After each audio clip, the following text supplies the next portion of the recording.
Presque me raibh agus tráthnóna má daoibh is me siúdéanait a ríist. And I know it was just yesterday I did a vlog.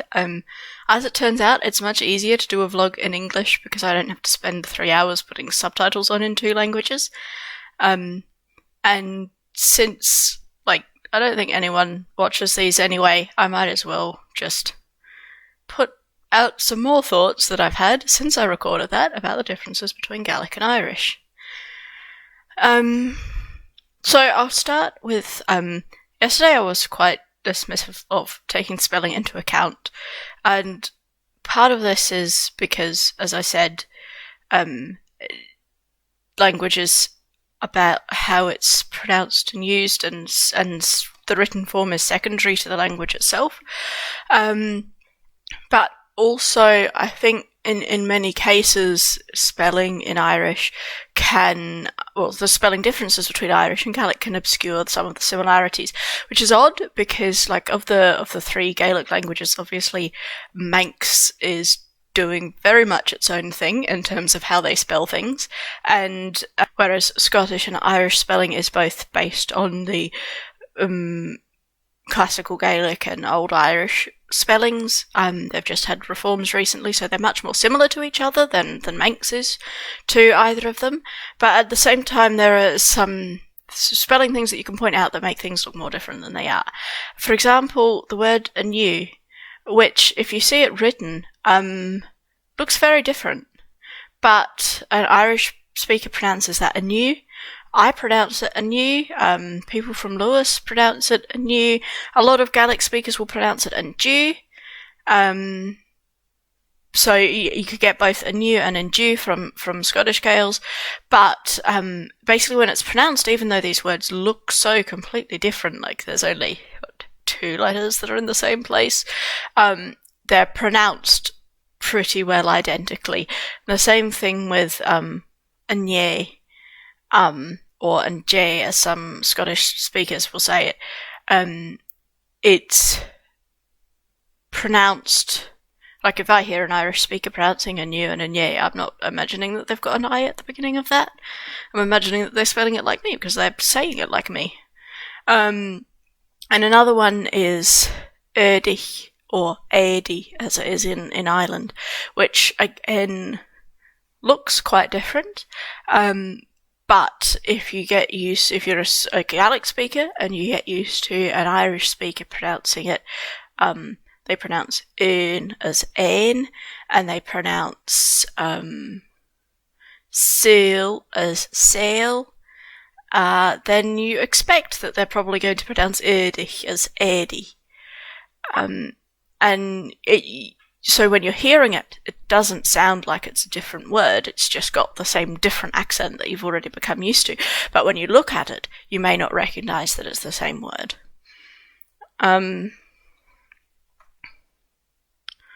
So that's part of the reason I was discounting spelling. I guess it's useful if you're a non-speaker and you just you come across a text and you know it's in a Gaelic language and you can't work out which one, then I guess getting used to some of the spelling characteristic differences between the two is useful. And again, with Manx, I think if there's a Y in it, you can be sure it's Manx. They use a couple of letters that the other 2 Gaelic languages don't. I know far less about Manx than I do about Irish. So on the topic of vocabulary semantic differences, most of the words I mentioned yesterday are ones which, they're common in one variety and not common in the other. But there's 2 that I wanted to mention that are common in both, but they're used in very different ways.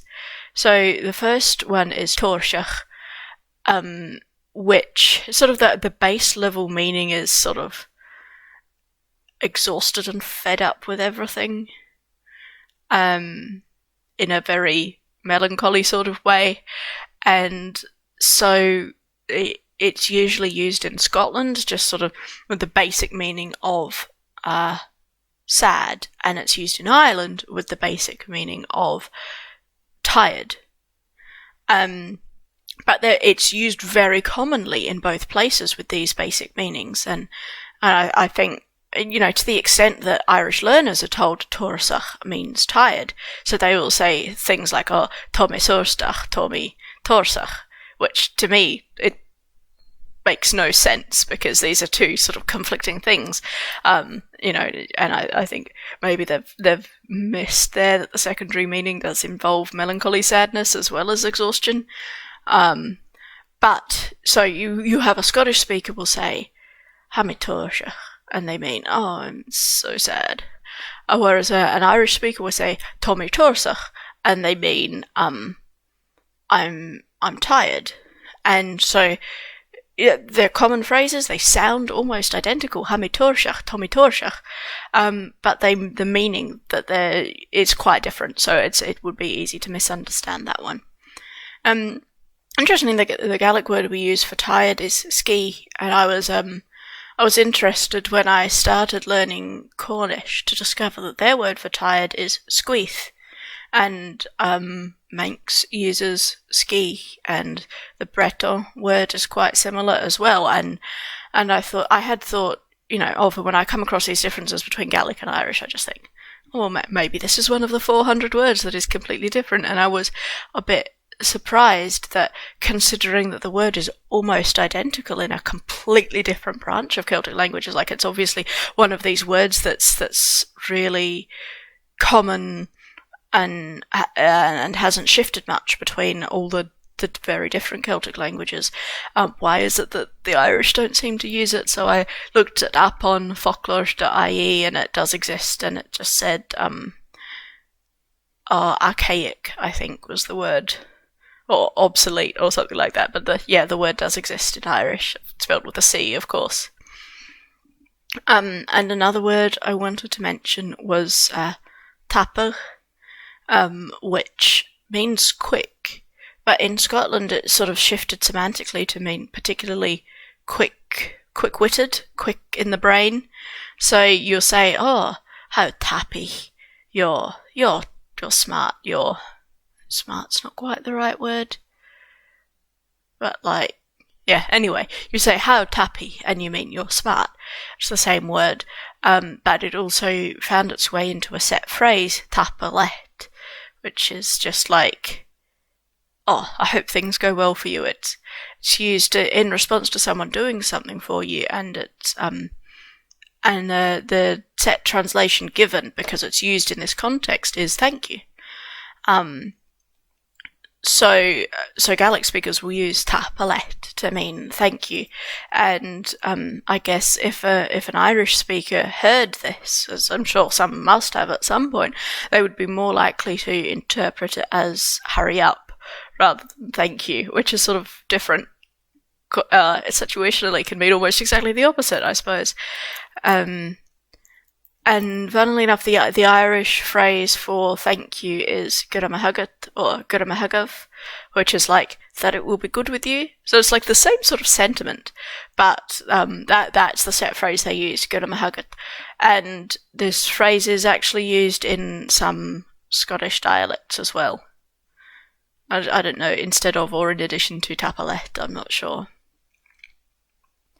So the final thing I wanted to mention today was sort of the idea of taking lessons in the other Gaelic language if you're already a speaker. And for me, I've found that actually the best thing to do is just to hang out with speakers of the other language. If I've been going to a thing called Poppisteach, which is like I guess a cross between a pop-up and a lesson. It's not really a formal structured lesson, but we play word games and we do team building exercises where we've all got a sentence of a story and we make it make sense, and the story will be in the past tense, so then we put it all in the present tense and we put it all into the future tense. And this for me has been very helpful with sorting out how Irish verbs and tenses work, and it sort of provides enough subtle grammatical teaching that I'm picking it up. But one of the problems with actual lessons is you're a complete beginner in the other language. When I first went along to an Irish lesson, I was a complete beginner in Irish. And, you know, and I did tell them at that first day in school, I speak Gaelic, but I was still put in the beginners class because I said I've never studied Irish before. And so I sat through, the first hour of, this is the alphabet, and this is how you say hello, and this is where the verb comes in the sentence. And here's a very tricky concept of lenition. And the golden rule of spelling is a slahanry lehan is kirikil, which was obviously all stuff I didn't need to be told. So I went into the upper beginners class for the next hour, and it was all, and the prepositions combined with the pronouns, which was, again, didn't really need to be told that. So there wasn't an intermediate class that year, so I bumped myself into upper intermediate, and found that I was fine on the talking exercises, but as soon as we had to write stuff, I had these holes. I didn't know how the verbs worked. A lot of Irish speakers, Irish learners in Australia focus on more southerly forms of Irish, it's a mix between Caedon and Munster mostly. And so they were all using these synthetic verb forms that I'd mentioned, and I had no idea that Irish was meant to have synthetic verb forms. Again, time instead of tome.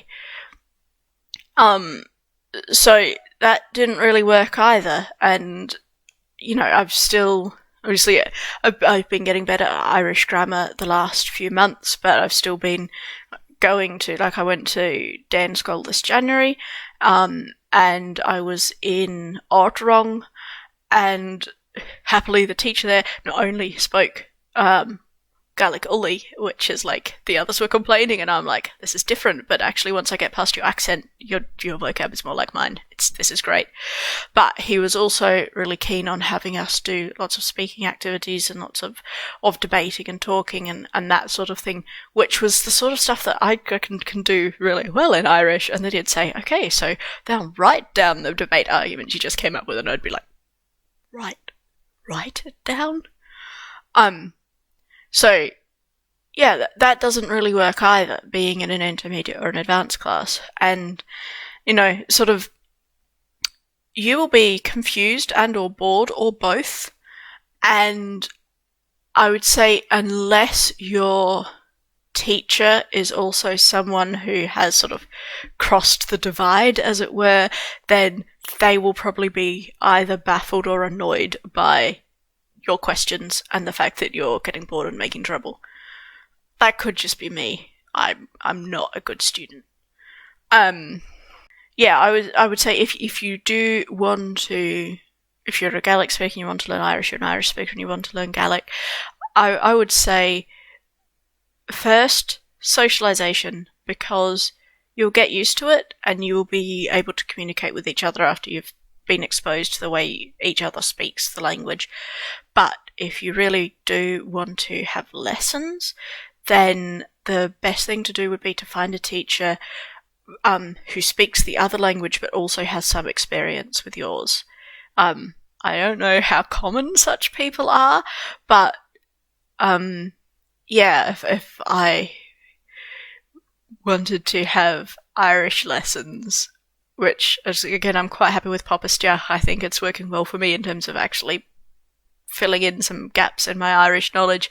But if I wanted to have Irish lessons, I would probably try to find an Irish speaker who's spent time working with Scottish Gaelic speakers and has at least some familiarity for the similarities and differences, just so that they're not...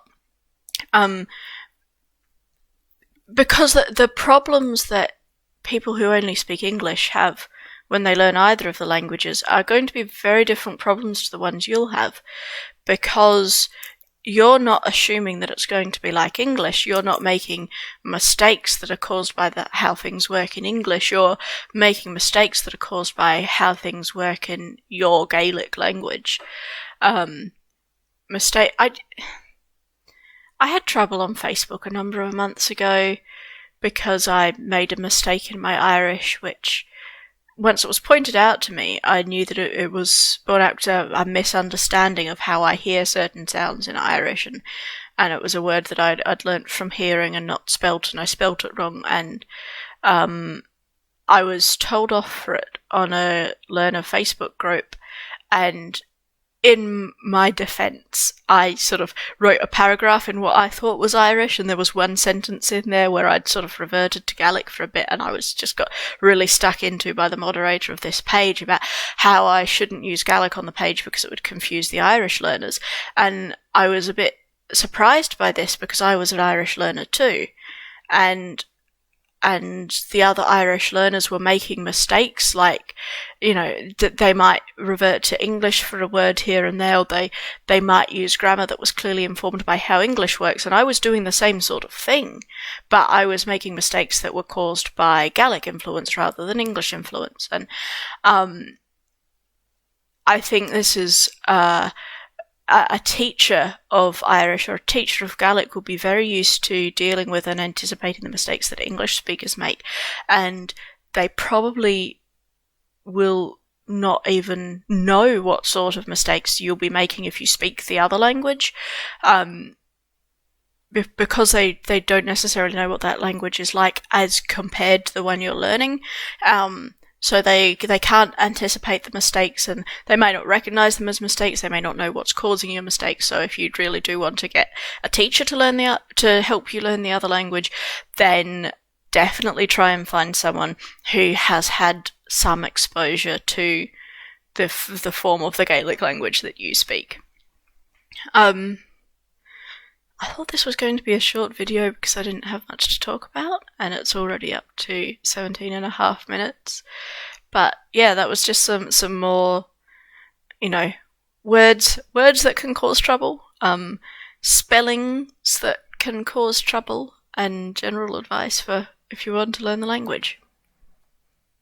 I guess cheery and drasta, slán na walla, hola shir mar sin, eiche va live.